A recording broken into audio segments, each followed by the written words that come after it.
Kita masuk hadis ke-16. Wa an Abi Musa, dari Abu Musa, namanya adalah Abdullah bin Qais. Abdullah bin Qais sangat terkenal dengan Abu Musa al-Ash'ari. Namanya kurang begitu terkenal, Abdullah bin Qais. Ani Nabi sallallahu alaihi wasallam qala, dari Nabi sallallahu alaihi wasallam bahwa beliau bersabda, Innallaha ta'ala yabsutu yadahu, sungguh Allah Ta'ala membentangkan tangannya. Awas, yang bilang Nabi SAW, jangan diutak-atik, jangan ditolak, jangan ditakwil-takwil. Kenapa? Karena Nabi tidak mengutak-atik, para sahabat juga tidak mentakwil-takwil. Terima apa adanya, bahwa Allah betul-betul membentangkan tangannya. Seperti apa? Enggak ada yang tahu. Tangan Allah seperti apa? Tidak ada yang tahu. Miripkah dengan tangan kita? Tentu tidak ada mirip-miripnya. Kalau mirip berarti batal firman Allah, walam yakul lahu kufuwan ahad.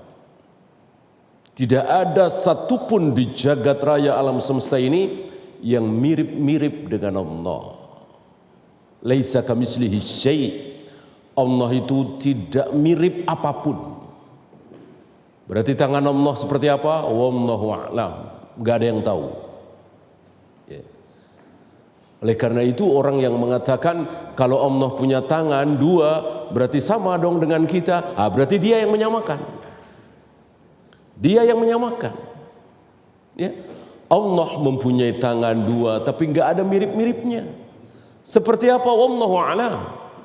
Jangankan kita, Nabi aja enggak tahu. Nabi aja enggak tahu tangan Allah kayak apa. Kalau tahu, tentu beliau sudah kasih tahu. Ketahuilah oleh kalian wahai para sahabat, tangan Allah itu panjangnya sekian, lebarnya sekian, jarinya sekian, lengan atas, lengan bawah, enggak ada. Enggak ada. Berarti Nabi aja enggak tahu tangan Allah itu seperti apa, sebesar apa, sepanjang apa. Nabi hanya mengatakan Allah punya tangan, titik. Maka sekali lagi orang yang mengatakan kalau Allah punya tangan sama dengan kita dong, dia yang menyamakan. Nabi enggak menyamakan, Allah enggak menyamakan. Tangan-tangan, lafadznya sama. Ya sama dengan Allah melihat, kita melihat, Allah mendengar, kita mendengar, sama kan? Sama-sama melihat, sama-sama mendengar. Tapi tentu pendengaran Allah tidak ada mirip-miripnya dengan pendengaran kita. Penglihatan Allah enggak ada mirip-miripnya dengan penglihatan kita. Kita jarak 500 meter sudah kabur. Allah miliaran kilometer melihat dengan jelas. Berarti kan enggak ada mirip-miripnya. Cuman sama-sama melihat iya, sama-sama mendengar iya. Maka kalau Allah mengatakan aku ciptakan Adam dengan kedua tanganku, aku akan menggulung langit dengan tangan kananku, aku bentangkan tanganku, udah terima apa adanya. Dan jangan sambil nengok tangan kita, ya. Seperti kemarin, jangan pernah mengatakan Allah mempunyai beginian dua, itu salah. Ya, cukup dikatakan Allah mempunyai kedua tangan, titik. Kata siapa? Kata Allah. Mau digimanain lagi? Apa kita merasa lebih pintar dari Abu Bakar, merasa lebih pintar dari Umar, merasa lebih pintar dari Imam Syafi'i, Imam Bukhari? Mereka semua diam. Mereka semua menirukan apa adanya, bahwa Allah menciptakan Adam dengan kedua tangannya. Allah akan menggulung langit dengan tangan kanannya. Allah membentangkan tangannya di malam hari, seperti hadis ini. Inna Allah ta'ala yabsutu yadahu bil-lail. Allah membentangkan kedua tangannya di malam hari. Ngapain? Nah, untuk apa Allah membentangkan tangannya di malam hari? Liyatuba musi'un nahar. Untuk menerima taubat orang yang berbuat dosa di siang hari. Siang hari kita berbuat dosa nih. Ya, banyak kaum muslimin, muslim tentunya ya, bukan orang kafir. Orang kafir tentu tidak akan diterima taubatnya sebelum dia masuk Islam. Ini kaum muslimin. Banyak saudara-saudara kita kaum muslimin yang berzina, yang minum khamar, yang berjudi, yang tidak sholat, yang tidak puasa Ramadan dan seterusnya. Di siang hari mereka berbuat dosa, di malam harinya Allah siap menerima taubatnya dengan membentangkan kedua tangannya. Ya. Dan cukup sampai di situ. Ya. Cukup sampai di situ. Jangan diteruskan. Apa ini benar-benar membentangkan tangannya? Apa kiasan doang? Udah nggak usah. Ya. Tirukan ucapan Nabi. Tirukan ucapan Allah. Bahwa Allah betul-betul membentangkan tangannya di malam hari untuk menerima taubat orang yang berbuat maksiat di siang hari.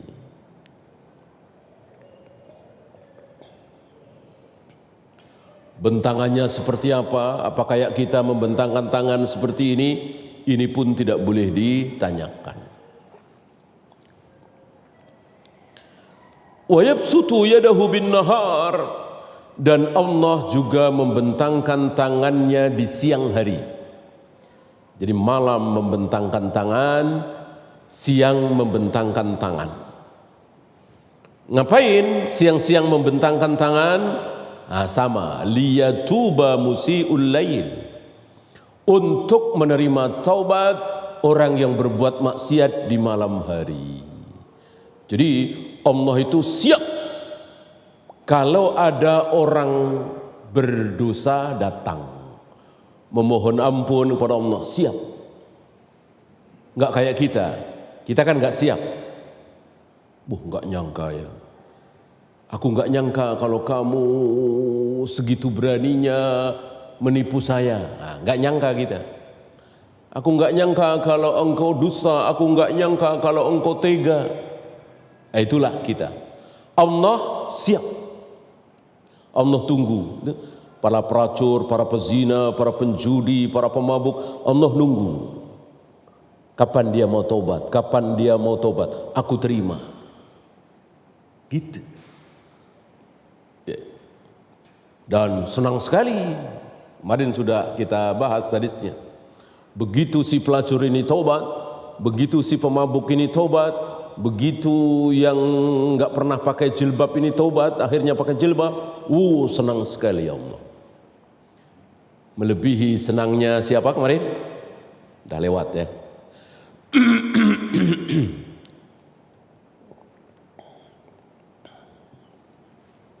Menemukan kembali barangnya yang hilang. Barang yang sangat berharga. Kalau kata sekarang kan kita enggak di padang pasir ya. Mungkin kita kehilangan seorang anak, cari ke sana kemari enggak ketemu-temu, tiba-tiba ketemu. Di jalanan misalnya, kayak apa senangnya? Allah lebih senang dari orang itu. Kalau ada di antara hambanya yang bertaubat. Oleh karena itu Allah katakan seandainya di muka bumi kaum muslimin tidak ada yang berbuat salah, nggak ada yang berbuat dosa, nggak ada yang berzina, nggak ada yang minum khamar, nggak ada yang berjudi, nggak ada yang ninggalin sholat, semuanya nutup aurat dan seterusnya, maka Allah nggak suka. Berarti Allah nggak ada senangnya tadi. Ya, Allah katakan akan aku matikan semua, mati, aku ganti dengan generasi yang di antara mereka ada yang berbuat dosa lalu bertaubat. Lalu bertaubat. Ya. Sampai kapan? Apakah sepanjang zaman Allah seperti itu? Dari mulai Adam dan Hawa diturunkan di muka bumi. Adam dan Hawa tentu manusia bukan malaikat. Tentu pernah berbuat salah di muka bumi selain kesalahan waktu di surga. Allah bentangkan tangannya di malam hari, di siang hari, siap menerima taubat sampai zaman Nabi Muhammad SAW, sampai hari ini, sampai hatta tatlu asy-syamsu min maghribiha, sampai matahari terbit dari barat. Ketika nanti matahari terbit dari barat, bukan dari timur lagi, Allah sudah tidak membentangkan tangannya lagi. Berarti Allah sudah tidak menerima taubat lagi. Ya. Mau dia nangis-nangis, mau nangis darah, mau nangis nanah, tiba-tiba sholat, tiba-tiba baca Al-Quran, tiba-tiba puasa, dia tinggalkan zina, khamar, judi, nangis-nangis, Allah enggak terima. Ketika matahari sudah terbit dari barat, Allah hanya menerima orang-orang yang berbuat baik yang terusan kemarin-kemarin. Itu masih diterima. Kemarin-kemarin sholat, ketika matahari terbit dari barat, masih sholat, diterima. Kemarin-kemarin berjamaah di masjid, ketika matahari terbit dari barat, dia nerusin berjamaah di masjid, masih diterima. Kemarin-kemarin baca Al-Quran, ketika matahari terbit dari barat, terus baca Al-Quran, masih diterima. Adapun kemarin-kemarin enggak pernah sholat, enggak pernah puasa, begitu matahari terbit dari barat, langsung sholat, langsung puasa, tidak diterima. Ya.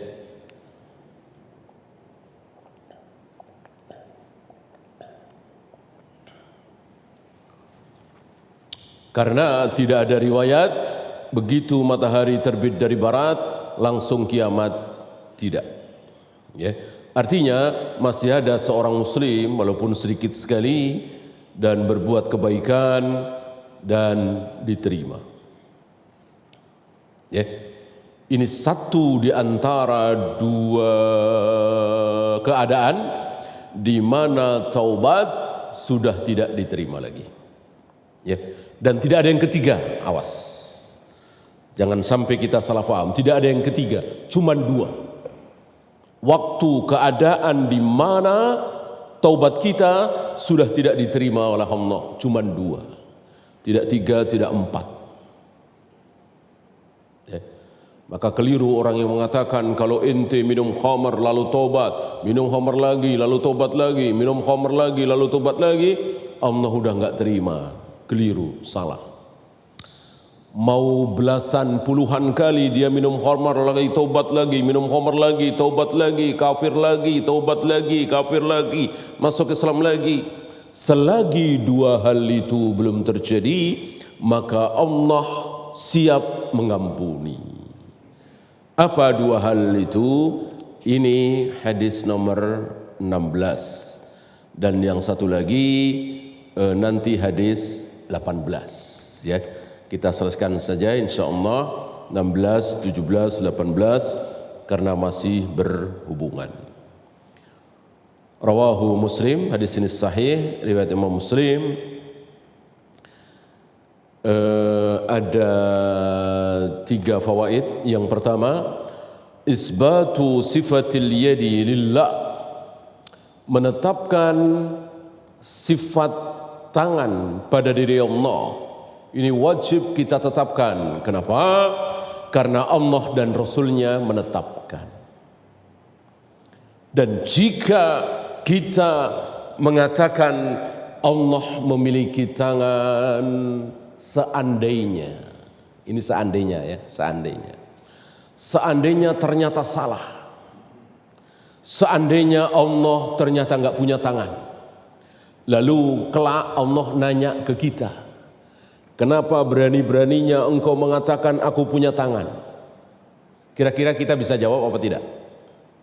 Kira-kira kita bisa jawab apa tidak? Bisa. Bisa. Mohon dimaklumi ya Allah, mohon ampun ya Allah, aku hanya tahu apa yang disabdakan oleh Nabi. Aku hanya mengikuti apa yang disabdakan oleh Nabimu dan yang engkau ucapkan di ayat Al-Qur'anmu, bahwa engkau menciptakan Adam dengan kedua tanganmu. Ma mana'aka antasjuda lima khalaqtu biyadayya, bahwa engkau akan menggulung langit dengan tangan kananmu, wasamawatu matwiyatum biyamini, bahwa engkau membentangkan kedua tanganmu di malam hari, di siang hari.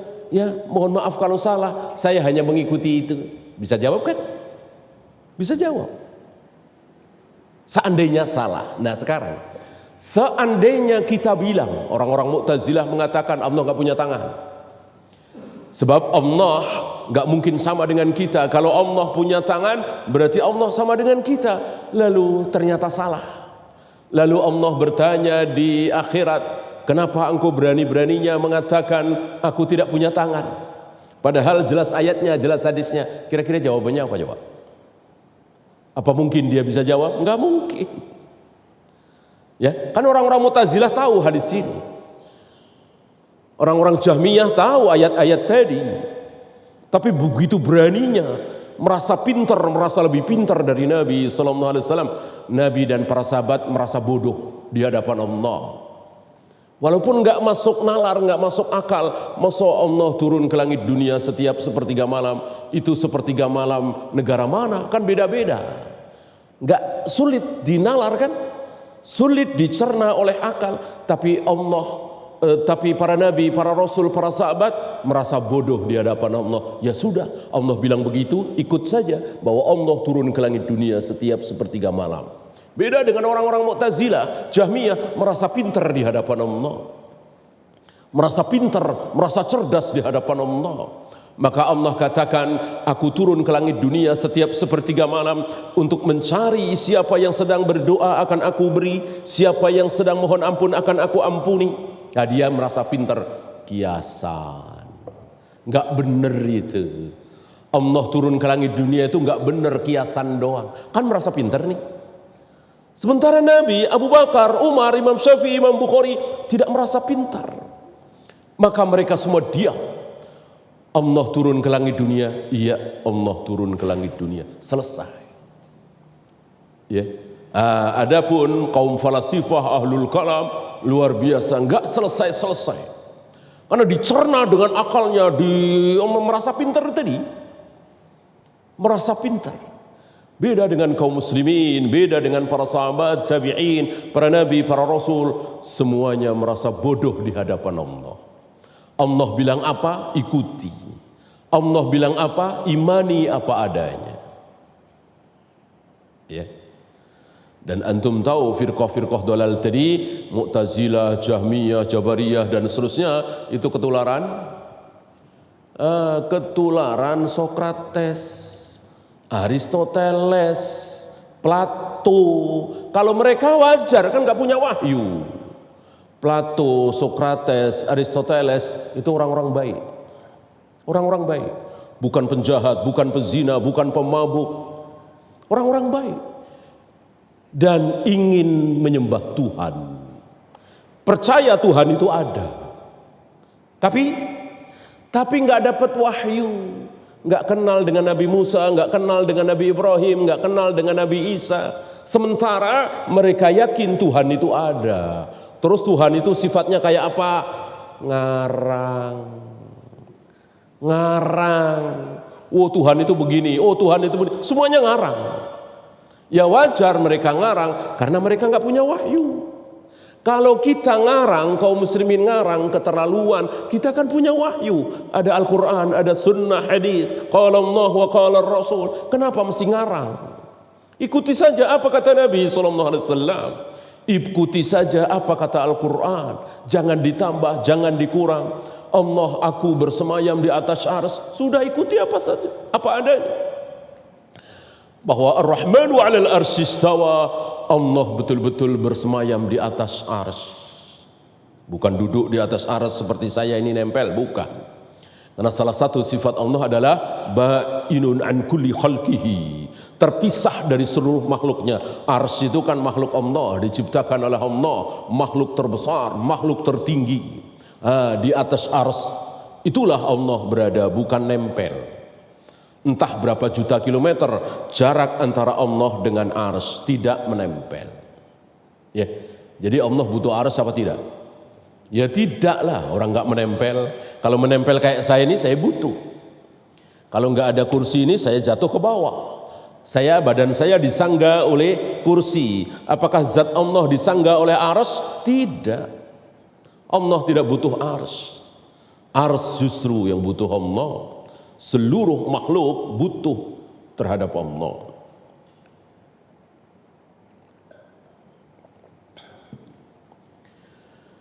Kemudian rahmatullahi wasi'at kulla syai'. Rahmat Allah meliputi segala sesuatu. Tidak ada tempat, tidak ada titik, tidak ada negeri yang tidak ada rahmat Allah. Ya. Kalau saya nanya, di tempat pelacuran ada rahmat Allah apa tidak? Di Jepang nggak ada orang sholat di sana ya. Mayoritasnya mungkin 99%. Ada rahmat Allah apa tidak? Di Amerika, di Eropa, di Las Vegas, tempat maksiat, ada rahmat Allah apa tidak? Ada. Ada. Kalau nggak ada, mati semua mereka. Makan nggak bisa, minum nggak bisa, tidur nggak bisa, nggak ada kenikmatan sedikit pun kalau tidak ada rahmat Allah. Mereka bisa makan enak, minum enak, tidur nyenyak. Karena apa? Karena rahmat Allah. Maka tempat yang tidak ada rahmat Allah di mana?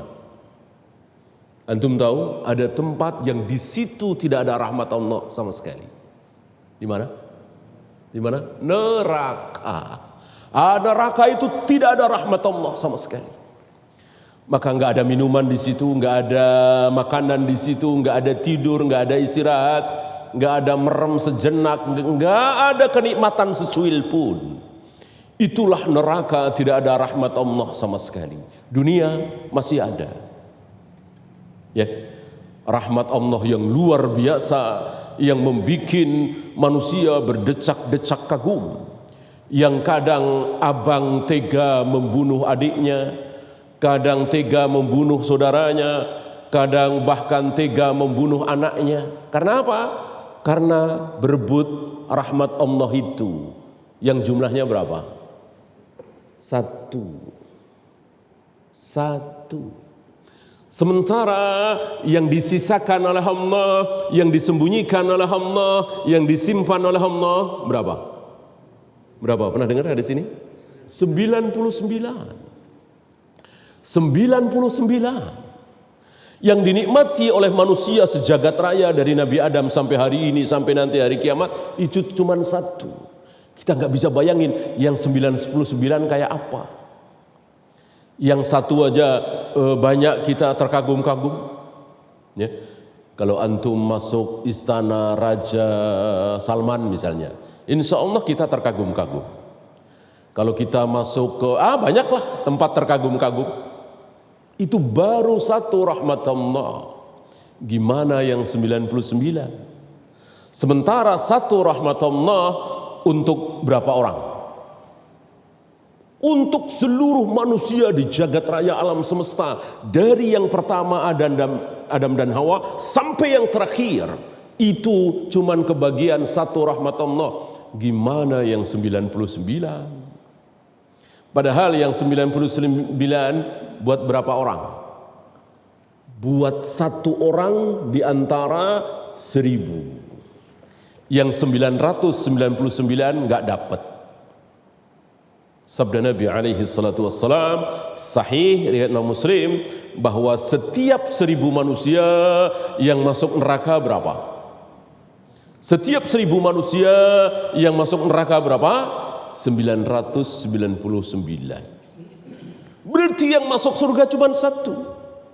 Sudah sedikit, minoritas sekali, rahmatnya 99.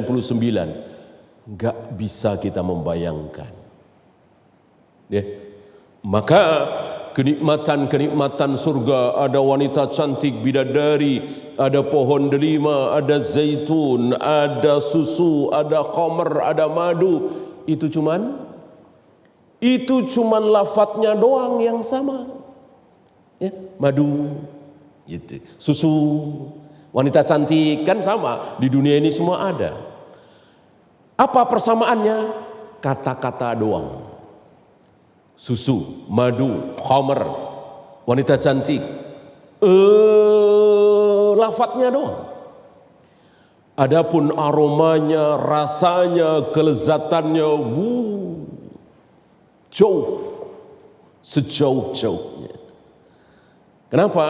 Ya tadi 99. Oleh karena itu, segala kemuskilan yang terjadi di surga, segala pertanyaan permasalahan yang ada di surga terjawab dengan satu sabda Nabi, bahwa kenikmatan surga itu mempunyai sifat satu, ma'ainun ra'at, belum pernah terlihat oleh mata siapapun, wala udhunun sami'at, belum pernah terdengar oleh telinga siapapun, wala khatara ala qalbi bashar, belum pernah terbayangkan di hati siapapun. Ngebayangin saja nggak sanggup. Kayak apa? Ya.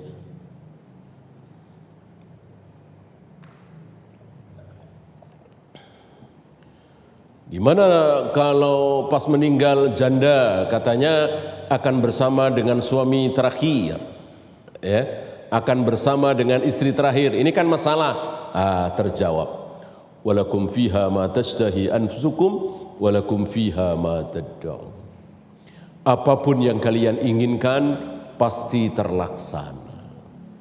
Semua yang kita inginkan di surga pasti terlaksana.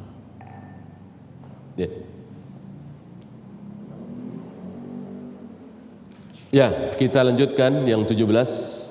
Wa an Abi Hurairah radhiyallahu anhu qala Rasulullah sallallahu alaihi wasallam, man taba qabla an tatlu'a asy-syamsu min maghribiha, barang siapa yang bertaubat sebelum matahari terbit dari barat, taballahu alaihi, maka Allah akan menerima taubatnya.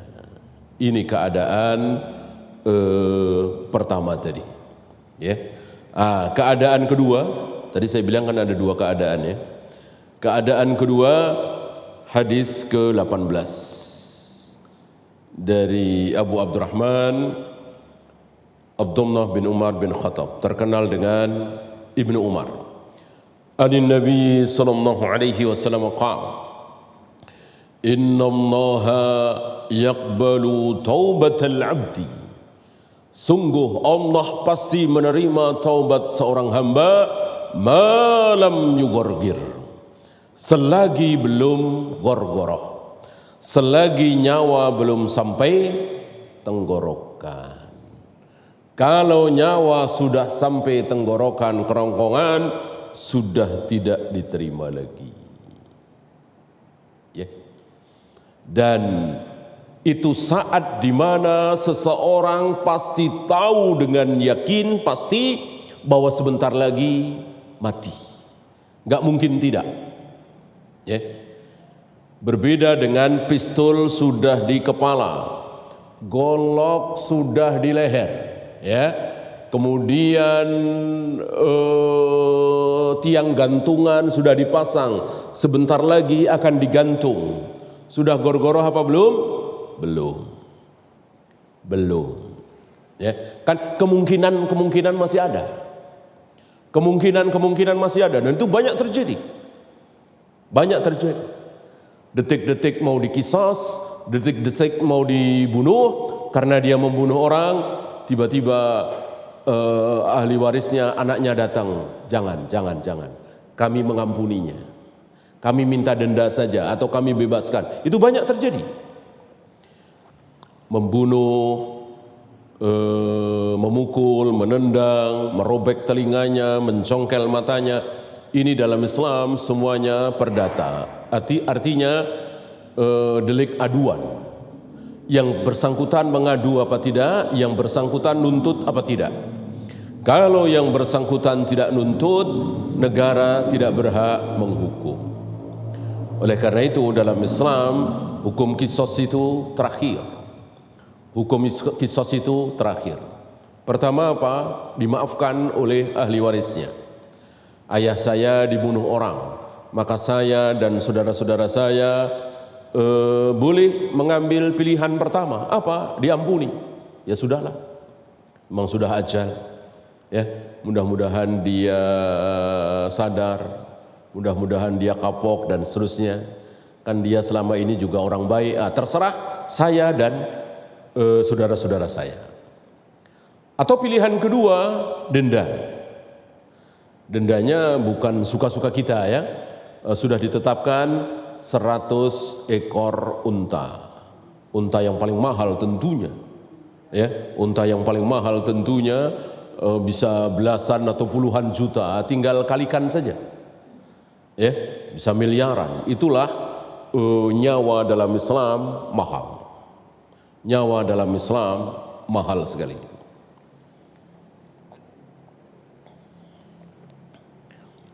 Pilihan terakhir qisas. Ya. Dibalas bunuh. Itu maksimal. Nah, ketika saya dan saudara-saudara saya sudah sepakat qisas, regu tembak sudah siap atau pedang sudah mau diayunkan ke lehernya, ke tengkuknya. Apakah itu sudah gorgorah? Belum. Jadi kalau dia bertaubat, insya Allah diterima. Kenapa? Karena kan bisa saja saya berubah pikiran. Detik-detik terakhir ketika pedang sudah mau diayunkan, tiba-tiba saya berubah pikiran, kasihan anaknya banyak, ya kan? Lalu saya bilang, sudah, kami maafkan. Bisa aja kan? Gitu. Jadi beda dengan gorgoroh. Kalau gorgoroh nggak mungkin hidup lagi. Dan dia tahu, yang bersangkutan tahu, sebentar lagi aku pasti mati. Nggak ada pilihan lain. Beda dengan tadi. Ya. Di sini barangkali salah satu hikmah adanya hukum mati. Ya.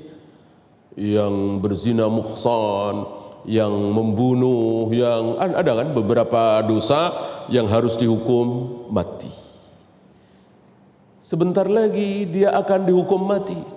Ya taruhlah saya mau dihukum mati. Seminggu sebelumnya saya sudah tahu ngapain.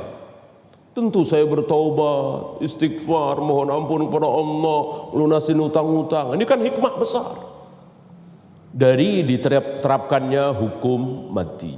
Padahal dia maksiat, ahli maksiat luar biasa. Allah kan maha penerima taubat. Ya. Oleh karena itu beberapa kali Nabi menghukum mati. Setelah mati diapain? Dimandikan, dikafani, disolati, dikubur di pekuburan kaum muslimin dan didoakan. Ya, bukan dicaci, bukan dimaki, nggak boleh. Tidak boleh dicaci, tidak boleh dimaki. Insya Allah, Allah ampuni dosa dia. Ini salah satu hikmah adanya hukuman mati.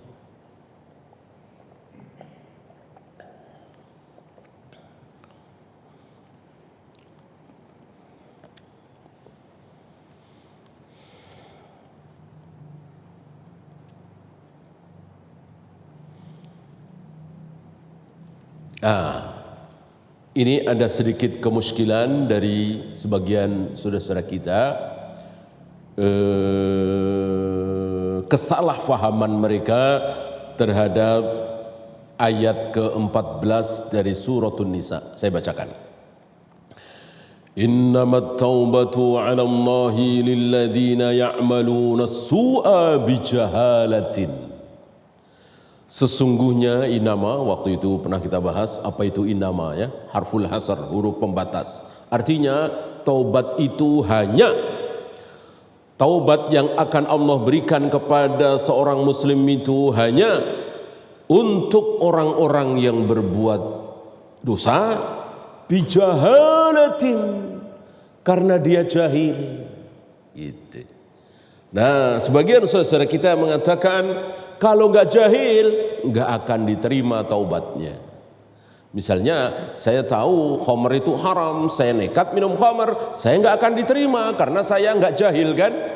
Nah, yang akan diterima itu yang belum tahu kalau khamr itu haram. Nah, ini khawarij nih. Ya. Kalau begitu ya Allah nggak akan, banyak sekali orang yang berdosa tidak akan diampuni oleh Allah. Ya. Jadi jahalah di sini tidak diartikan sebagai kebodohan, nggak tahu, bukan. Tapi orang yang tahu bahwa khamr itu haram, tapi dia nekat minum khamr, jahil dia. Orang yang tahu zina itu haram, tapi dia nekat berzina, jahil dia. Gitu. Bukan yang tidak tahu. Karena kemaksiatan umumnya tahulah.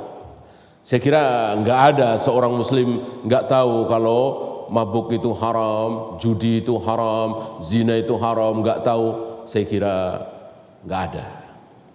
Ya, yang ada paling rokok mungkin, musik mungkin, ya, atau mungkin judi, asuransi mungkin, ya, riba mungkin. Kalau zina, melacur, mencuri, korupsi, saya kira nggak ada yang tidak tahu. Semuanya pasti tahu kalau itu haram. Ya. Apakah diampuni? Insya Allah diampuni.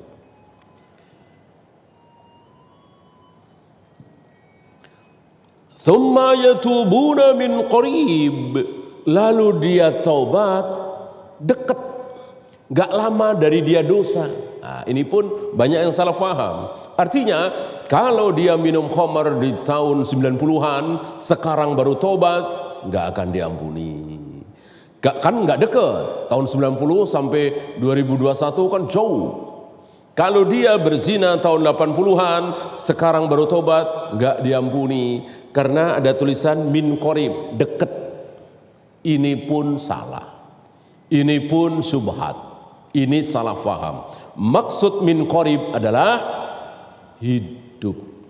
Maksud min qarib adalah hidup. Selagi dia hidup. Selagi dia masih hidup. Selagi nyawa belum di tenggorokan tadi. Ya. Fa ulaika yatubullahu alaihim. Itulah orang-orang yang akan diampuni oleh Allah.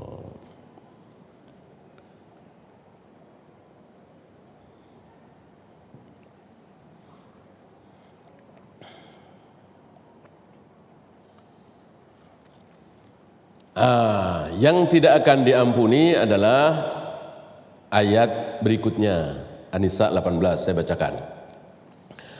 Walaisatit taubatu lilladzina ya'maluna as-sayyi'ati. Taubat itu tidak akan diberikan kepada orang yang berbuat dosa hatta idza hadara ahadahumul mautu. Lalu ketika dia kedatangan al-maut, sakarat tadi, goroh-goroh tadi, nyawa sudah di kerongkongan tadi, lalu dia mengatakan inni tubtul an. Sekarang aku bertaubat ya Allah, ampuni aku ya Allah. Sementara nyawa sudah di kerongkongan. Ini tidak akan diterima. Ini yang dimaksud tidak qarib lagi. Sudah jauh. Walalladzina yamutuna wa hum kuffar. Dan orang-orang yang mati dalam keadaan kafir. Orang-orang yang mati dalam keadaan kafir tidak ada taubat. Berarti orang yang mati dalam keadaan minum khamr, mungkinkah diampuni? Sedang minum khamr nih, mati. Mungkinkah diampuni? Mungkin. Jangan bilang nggak mungkin. Kalau nggak mungkin berarti Allah bukan zat penerima taubat. Allah hanya bilang yang tidak mungkin aku ampuni adalah mati dalam keadaan kafir. Kafir musyrik sama.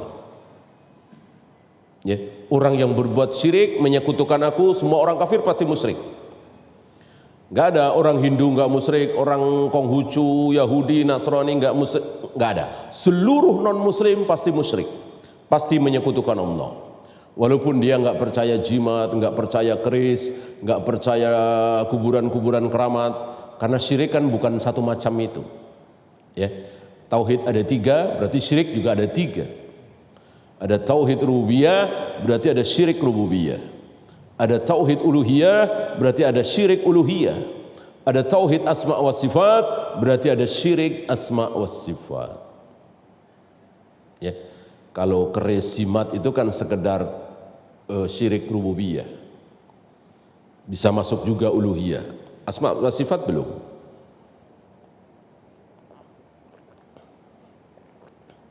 Allah punya tangan, tangannya persis seperti tangan saya. Syirik enggak? Syirik. Syirik dari asma wa sifat. Ya. Allah punya wajah, wajahnya persis wajahnya Nabi Muhammad. Ini syirik. Syirik asma wa sifat. Menyamakan Allah dengan Rasulullah, menyamakan Allah, tangan Allah dengan tangan saya misalnya. Ya. Di luar syirik dan kufur ada kemungkinan ya, bukan pasti diampuni, enggak, ada kemungkinan. Sedang minum khamar mati, sedang berzina mati, tentu tidak sempat taubat. Sedang minum khamar mati, sedang apa itu istilahnya overdosis mati, kapan sempat taubatnya? Mungkinkah Allah ampuni? Mungkin. Jangan bilang nggak mungkin, asal dia muslim ya, asal dia beriman. Wallahu a'lam.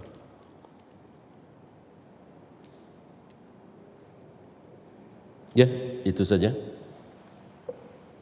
Ada pertanyaan, silakan. Beda ya. Taubat itu kan mohon ampun dari dosa-dosa. Adapun talqin kan cuma mengucapkan la ilaha illallah. Beda kan? La ilaha illallah. Beda. Khusus lafaz la ilaha illallah ini justru diharapkan ini merupakan kalimat terakhir. Jadi dia mengucapkan la ilaha illallah, enggak lama kemudian mati. Itu yang sangat diharapkan. Insya Allah akan mendapatkan janji Nabi, man akhiru kalamihi la ilaha illallah dakhalal jannah. Barang siapa yang akhir ucapan di dunianya la ilaha illallah, dijamin masuk surga. Dijamin masuk surga. Ya. Apakah ini khusus kaum muslimin? Tidak. Tidak. Ya. Artinya masuk Islam itu bisa kapan saja. Ya kan? Justru sunnah satu ini malah diambil sama pendeta-pendeta Kristen. Membaptis, istilah mereka membaptis ya, orang-orang yang sakit keras menjelang mati di rumah sakit. Mestinya itu kita yang melakukan. Mestinya. Ya. Misalnya ada saudara kita atau teman kita atau tetangga kita Nasrani, ya kita tuntun la ilaha illallah. Kok dia mengikuti? Ya, mudah-mudahan mendapat apa yang Nabi janjikan, masuk surga. Ini kan apa istilahnya? Proyek besar ya kan? Mestinya dia kekal di neraka selama-lamanya, masuk surga. Kalau mereka tahu pasti mereka terima kasih. Mereka marah-marah karena mereka nggak tahu. Mereka nggak tahu kan, mereka marah-marah. Ini kan anak saya kan Kristen, ini kan ibu saya Kristen. Kenapa ditalkin dengan la ilaha illallah? Ya, mereka kan nggak tahu. Kalau kita kan yakin persis, tahu persis dan yakin seyakin-yakinnya. Kalau dia tidak mengucapkan la ilaha illallah, seumur hidupnya belum pernah mengucapkan la ilaha illallah, kafir, tentu akan kekal di neraka selama-lamanya. Kasihan. Kasihan. Nah, kita tuntun. Ya. Nah, adapun kapan itu gorgoroh hanya Allah yang tahu. Hanya Allah yang tahu. Kita nggak bisa, oh ini sudah gorgoroh nih, percumalah. Sudah gorgoroh nih, udah tinggal, enggak. Hanya Allah yang tahu. Koma berjam-jam, bahkan berhari-hari, kita nggak tahu. Udah tuntun saja. La ilaha illallah. Memang dia nggak melek. Memang dia bibirnya nggak bisa bergerak. Tapi siapa tahu dia mengikuti kita mungkin dengan hatinya, kita tidak tahu. Ya, maka sunnah bagi kita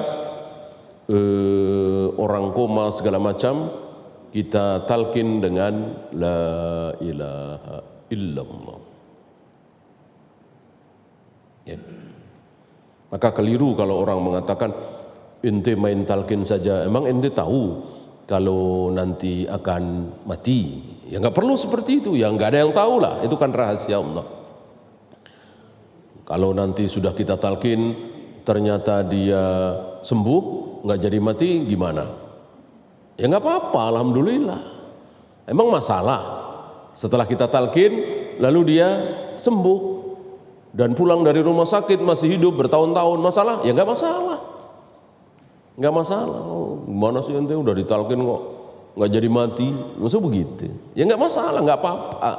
Maka kalau ayah kita, ibu kita sakit keras, ada yang mentalkin, jangan tersinggung, jangan marah. Ya, bukan berarti ngarepin mati, enggak.